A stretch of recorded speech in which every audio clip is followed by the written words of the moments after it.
वचन से कहा गया है कि जब जब देश में अत्याचार बढ़े हैं तब तब क्रांति हुई है, और क्रांति होगी ये तय है, जान लीजिए।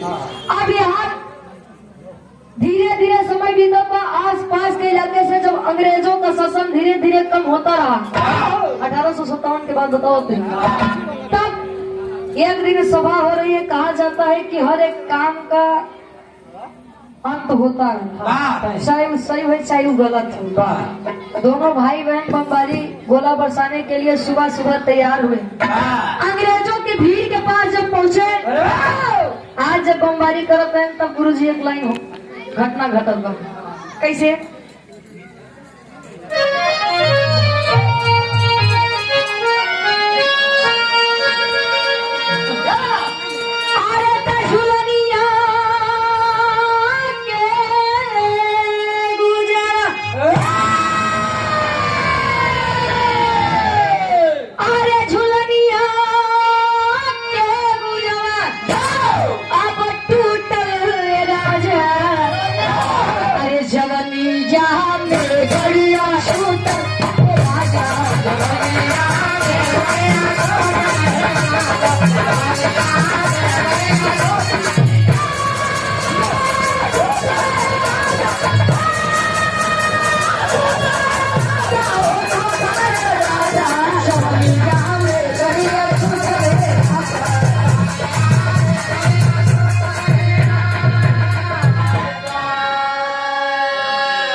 अरे माता कहेंगे,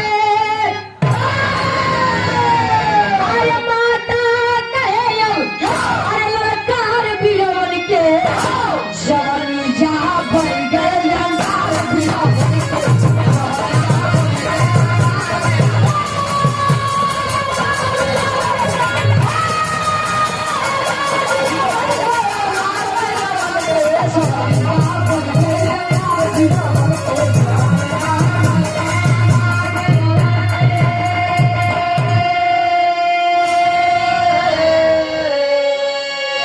बहिनी के संग में अब नागेश्वर था भाई। अरे तो बोला के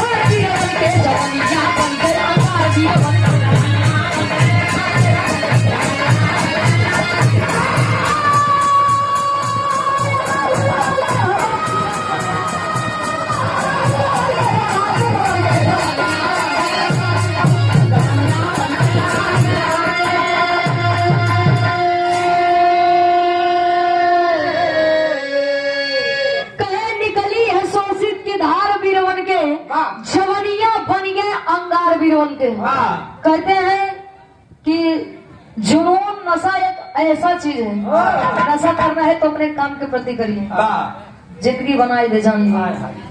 यार भाई बहन जाई के प्रतिदिन की तरह जैसे सवेरे बमबारी करे के पहुंचन, तबले एक अंग्रेज के नजर जब जवानों पर पड़ी, समझ गए अच्छा यही लोग हैं, यही दोनों हैं। बस करा बोला अंग्रेज चला गए, इनका छोड़िए।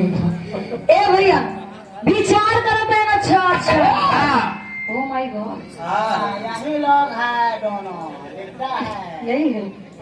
अब यार विचार करते हैं कहे तब समझ में नहीं आवत, 10 आवत थे तो 2 जाते, यही गद्दार है। गद्दार को छोड़ेंगे नहीं यार, पीछा करो, पीछा करवाए।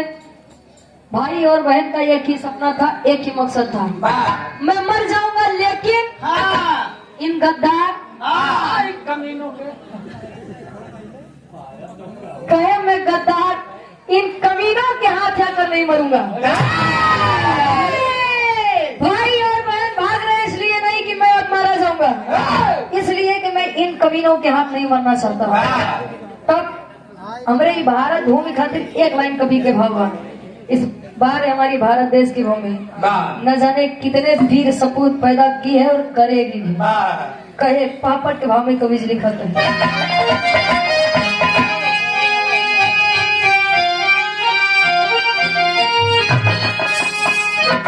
काव्या कोचिंग इंस्टीट्यूट रामापुर के आप डायरेक्टर साहब धर्म के हमारे बड़े भाई मनीष श्रीवास्तव जी, आपके द्वारा इस भाव को समझते हुए 100 रुपए का महान आशीर्वाद के चारे के मुझे अपनी कला में कामयाब रहे।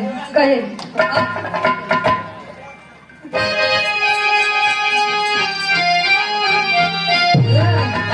अरे मही गोद में जन्मे, मही का मतलब धरती हमारी भारत भूमि। कहे मही गोद में जन्मे वीर नगीना भारत माता के,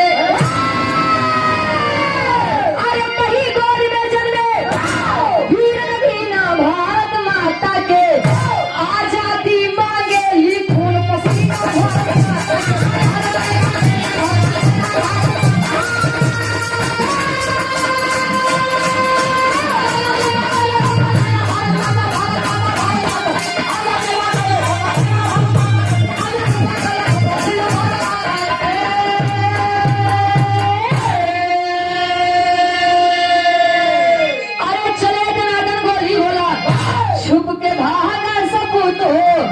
मारन चाहे गोरे पलटन सेना रही कूत हो, अरे मारन चाहे गोरे नीच कमीना भारत माता के, मारन चाहे गोरे नीच कमीना भारत माता के, आजादी मांगे ही खून पसीना भारत माता के।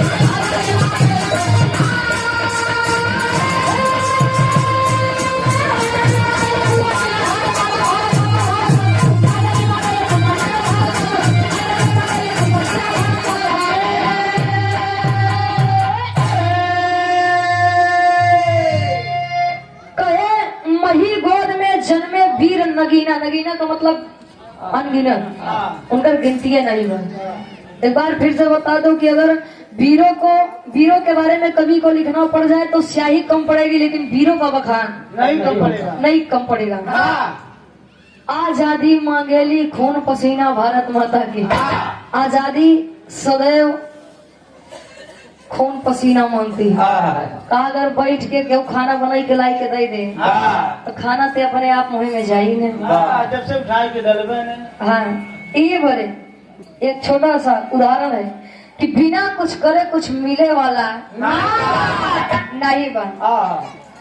आला में कवि जी प्रमाण देते हैं कैसे